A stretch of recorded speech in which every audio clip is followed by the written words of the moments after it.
India is my country. All Indians are my brothers and sisters. I love India. ಭಾರತದ ಮಡಿಲಲ್ಲಿ ಸಂಸ್ಕೃತಿಯ ತವರಲ್ಲಿ ಕೊನೆಯಾಯಿತು ದಾಸ್ಯತನ ಹಸನಾಯಿತು ಆಜಾದಿ. ಭಾರತದ ಮಡಿಲಲ್ಲಿ ಸಂಸ್ಕೃತಿಯ ತವರಲ್ಲಿ ಕೊನೆಯಾಯಿತು ದಾಸ್ಯತನ ಹಸನಾಯಿತು ಆಜಾದಿ. ಈ ಹೃದಯದ ಮಿಡಿತದಲ್ಲಿ ವೀರ ಯೋಧರ ಕಥೆ ಇರಲಿ, ಹೇಳೋಣ ಒಂದಾಗಿ ಜೈ ಭಾರತ್ ಜೈ ಭಾರತ್. ಬಂಧನದಲ್ಲಿ ನಮ್ಮವರು ಭಾರವ ನೀಡುವ ಬ್ರಿಟಿಷರು,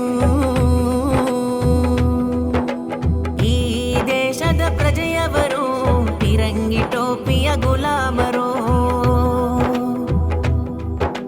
ಬಂಧನದಲ್ಲಿ ನಮ್ಮವರು ಭಾರವ ನೀಡುವ ಬ್ರಿಟಿಷರು, ಈ ದೇಶದ ಪ್ರಜೆಯವರು ತಿರಂಗಿ ಟೋಪಿಯ